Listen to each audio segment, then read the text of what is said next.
Bom dia, amados, graça e paz da parte daquele que vive e reina para todos os tempos. Eu sou Giselmo, príncipe do Senhor, chamado para anunciar as verdades do Evangelho da Graça. É o único que tem poder para edificar e dar herança a todos os que estão santificados. Dando continuidade, amados, ao meu primeiro vídeo, sobre o tema salvo uma vez, salvo para sempre. O cristão é salvo uma vez, salvo para sempre? Biblicamente, sim. Humanamente, não. A teologia pós-reformada, pós-reforma, vamos dizer assim, trouxe o conceito de que a salvação se perde. Mas esse não foi o propósito da reforma protestante. A reforma protestante separou 5 pontos, 5 pontos aí famosos: só a Deus toda a glória, só Cristo, só as Escrituras, só a graça e só a fé. Foram 5 pontos separados aí pela reforma para que realmente o povo de Deus fosse liberto do sistema babilônico. Naquela época a igreja romana detinha o conhecimento, ok? Então, pós-reforma, nasceu também aí o conceito de que a salvação se perde. A salvação se perde ou não se perde? Bom, biblicamente eu quero assegurar que ela não se perde, que a salvação do povo eleito de Deus se deu antes da fundação do mundo e em Cristo, não por livre-arbítrio, como a pós-reforma trouxe essa doutrina do livre-arbítrio, que ela não existe. É outro assunto que nós vamos tratar no andar dos vídeos que Deus, pela sua misericórdia, me conceda gravar, ok? Então, vamos logo ver se a salvação, por que ela não se perde? Por que o salvo é salvo uma vez, salvo para sempre? Porque Efésios capítulo 1, versículos 4 e 5, diz assim a palavra do Senhor: assim como nos escolheu nele antes da fundação do mundo, para sermos santos e irrepreensíveis perante ele e em amor, nos predestinou para ele para a adoção de filho por meio de Jesus Cristo, segundo o beneplácito da sua vontade.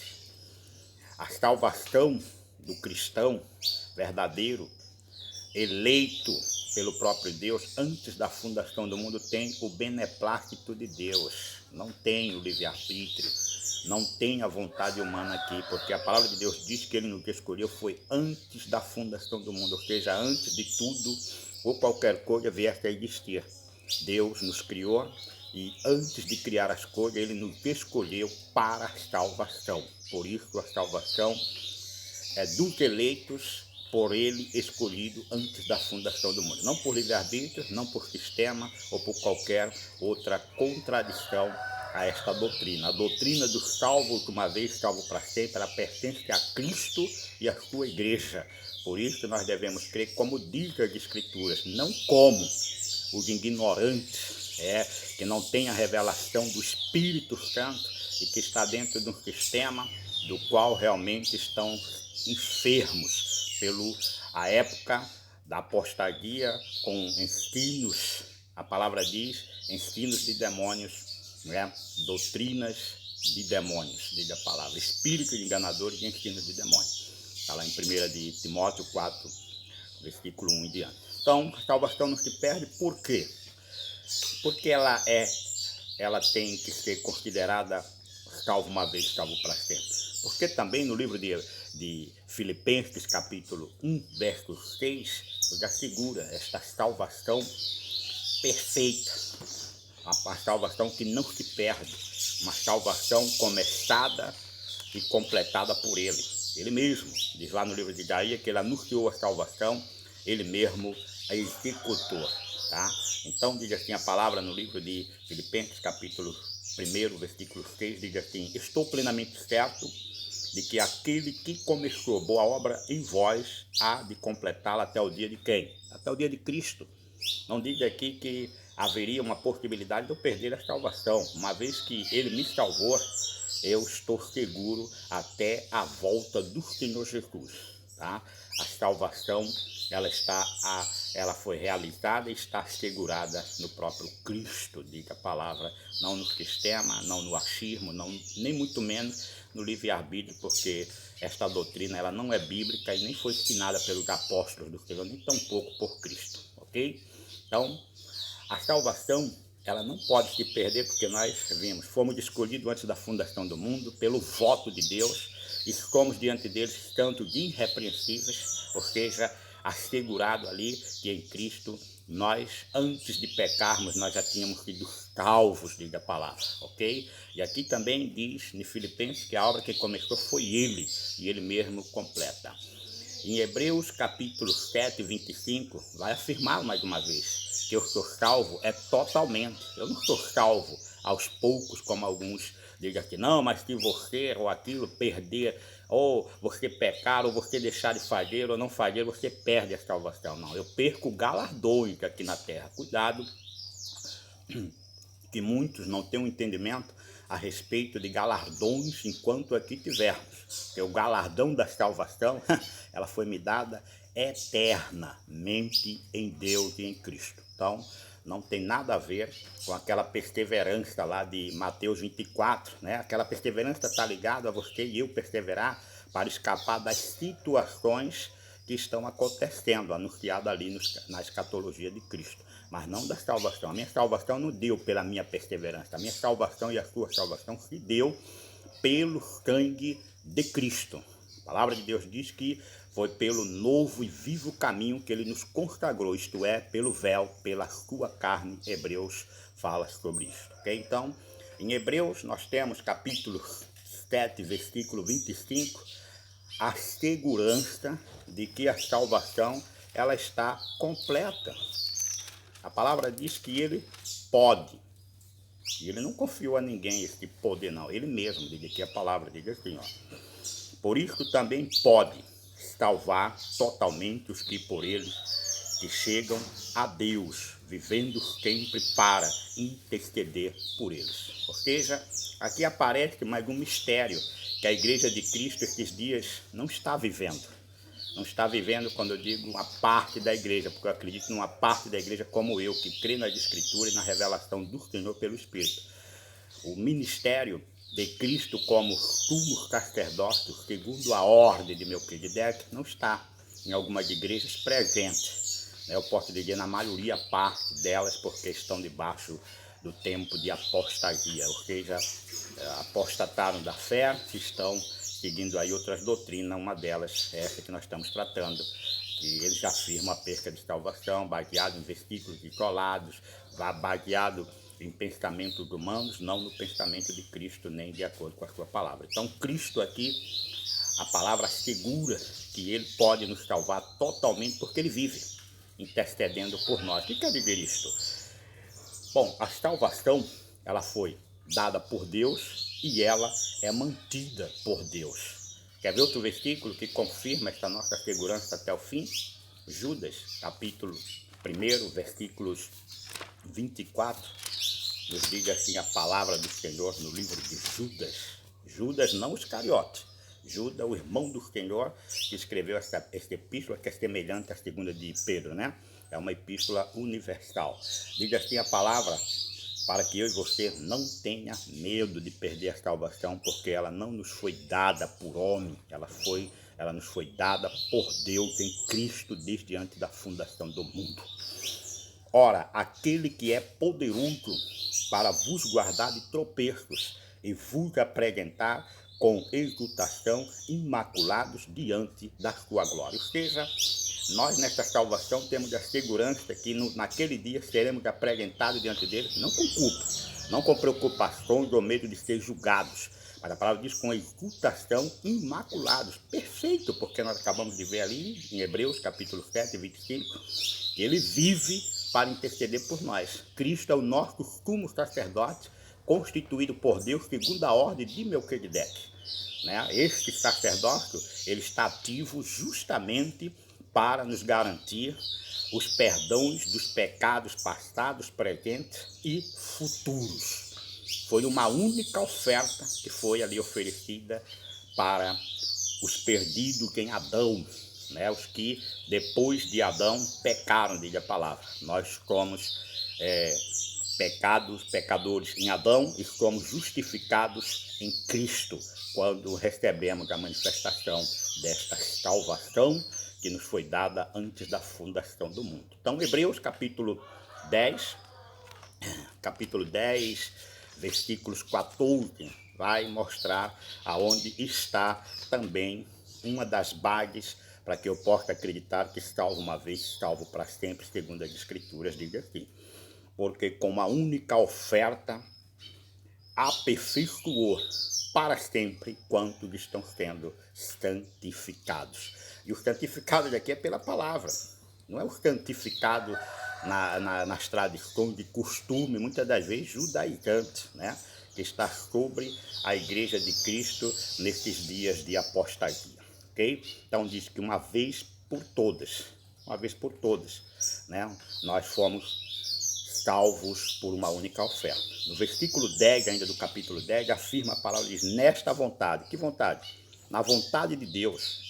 Na vontade de Deus é que nós fomos salvos. Diz aqui, ó, nesta vontade é que temos sido santificados mediante a oferta do corpo de Cristo uma vez por todas. Uma vez por todas. Não diz uma vez e ponto, diz uma vez por todas. Ou seja, meus pecados de iniquidades passados, presentes e futuros foram perdoados, porque eu creio no meu Cristo, que ele não só fez a remissão dos pecados, ele continua hoje vivendo e intercedendo por nós, como sumo sacerdote, segundo a ordem de Melquisedeque. Por isso é que a salvação jamais se perde para o verdadeiro eleito escolhido desde antes da fundação do mundo, diz a palavra. Bom, ele vive.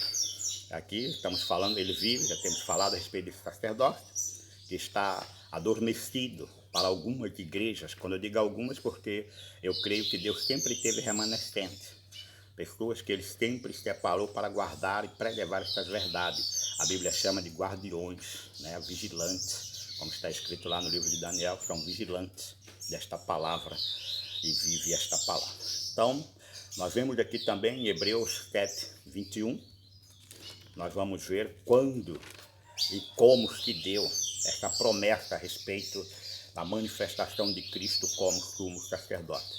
Diz assim no versículo 21, mas este conjuramento por aquele que lhe disse: o Senhor jurou, não se arrependerá, tu és sacerdote para sempre. Hebreus 7, 21 está falando aqui daquela manifestação quando o rei de Salém aparece a Abraão, né? Ali ele faz esta aliança, né, com Abraão ali dizendo, falando que Cristo seria este sumo sacerdote. Por isso, aqui versículo 22, por isso mesmo Jesus que tem tornado fiador e superior aliança. Ora, aqui eles estão falando dos sacerdotes do sacerdote do Levítico, né? Da aliança que teve defeito, diz a palavra. Ora, aqueles que são feitos sacerdotes em maior número, porque estão impedidos pela morte de continuar. Este, agora Cristo não pode ser impedido. Este, no entanto, porque continua para sempre, tem o seu sacerdócio imutável. Por isso, nós já lemos, por isso, também pode salvar totalmente aqueles que por eles que chegam a Deus, vivendo para interceder por eles. Ok? Também em Hebreus capítulo 4, né, versículos 14, assegura que nós temos um trono de graça para quando nós cometermos pecado, não praticar. A palavra de Deus diz que os que estão nascidos de Deus não vivem na prática de pecado. Nós reconhecemos que nós estamos num corpo que ainda peca, por isso a necessidade de termos um sumo sacerdote, segundo a ordem de Melquisedeque, para intercedermos por nós e assegurar a segurança desta grande salvação que tem como título salvo uma vez, salvo para sempre, ok? Diz aqui a palavra no livro de Hebreus capítulo 4, versículo 14 ao 16. Tendo, pois, a Jesus, o Filho de Deus, como grande sumo sacerdote, que penetrou os céus, conservemos firme a nossa confissão, porque não temos sumo sacerdote que não possa compadecer-se das nossas fraquezas, antes foi ele tentado em todas as coisas a nossa semelhança, mas sem pecado. Acheguemo-nos, portanto, confiantemente junto ao trono da graça, a fim de recebermos misericórdia e acharmos graça para socorro em ocasião oportuna. Ok? Então, aqui nós temos a garantia desta salvação, não por achismos, não por livre-arbítrio, ou seja, se o livre-arbítrio existisse, que eu já vou aqui abrindo já um pouco desse leque do que vai vir por aí a respeito do livre-arbítrio, que tem muito incomodado os que pregam o evangelho segundo os homens, não o evangelho segundo Cristo, um evangelho que foi pregado pelos apóstolos, principalmente o apóstolo São Paulo, que teve no terceiro céu e ouviu do justo, da boca do justo, a instrução do verdadeiro evangelho. Então, nós temos aqui a certeza que somos salvos, uma vez salvos para sempre, não é porque alguém com a sua teologia enferma, que Paulo chamou em 1 Coríntios, capítulo 2, verso 6 em diante, uma sabedoria deste século que se reduz a nada, que na época da igreja primitiva era uma afronta, né? Era um grito querendo entrar na igreja de Cristo, mas era impedida de entrar porque os apóstolos ali estavam vivos, ativos, né? Então, esse tipo de teologia ou sabedoria, que é chamada muitas das vezes por gnosticismo, né? Ela tentava ou intentava entrar, mas não podiam por causa dos apóstolos que estavam pregando firmemente a verdade do evangelho. Assim também a igreja de hoje, ela se guarda desse tipo de teologia ou de sabedoria deste século que se reduz a nada, quando você tem a verdadeira sabedoria pré-ordenada para a glória da igreja de Cristo. Esta sabedoria, ela está em Cristo, ela é mediante o Espírito de Cristo e ela se manifesta por revelação. Ela que nos guarda, que nos tem guardado também deste momento que estamos vivendo, né, anunciado pelo Senhor, pelos apóstolos, tempo de apostasia, do engano. E eu quero deixar bem claro que a apostasia não é para incrédulo, a apostasia é para parte do povo de Deus, que a palavra de Deus diz, alguns, não todos, alguns apostatarão da fé por obedecerem espíritos enganadores e ensinos de demônios, 1 de Timóteo 4:1. Então, nós tenhamos firme em nosso coração, conforme está aqui como acabamos de ler, em Hebreus capítulo 4, versículo 16, acheguemos-nos, portanto, confiantemente, confiando na eleição que se deu por Deus antes da fundação do mundo, realizada e confirmada em Cristo, aqui, na nossa redenção, e garantida no nosso dia a dia, ainda em Cristo, no seu sumo sacerdócio criado, segundo a vontade de Deus, segundo a ordem de Melquisedeque. Nós cremos desta forma, por isso, amados irmãos e irmãs, não vamos dar crédito a qualquer espírito, né? Mas antes prove que os espíritos procedem de Deus, né? Todo espírito que não confessa que Jesus Cristo veio em carne, este espírito não procede de Deus. Há homens de Deus e mulheres de Deus que estão debaixo desses enganos. Não é que ele não tenha o espírito, mas que estão dentro de um sistema enganoso. O espírito que não confessa Jesus Cristo vindo de carne é justamente um espírito que nega a eficácia e a permanência da salvação. E também, tirando este pensamento do povo de Deus, também tirando a salvação em Cristo, tira também os privilégios desta grande salvação, sotéria. A salvação não é só para nos livrar do inferno, a salvação também veio para que nós tenhamos vida e vida em abundância. A salvação veio em Cristo também para que com Ele nós também estejamos agora reinando, fazendo parte desta primeira ressurreição. que uma vez estávamos mortos em delito de pecado, ele nos deu vida. Efésios 2:1, Efésios 2:6, vai dizer, ele juntamente com Cristo nos ressuscitou e nos fez assentar com ele em lugares celestiais. O que Cristo está fazendo? Reinando. Cristo está reinando.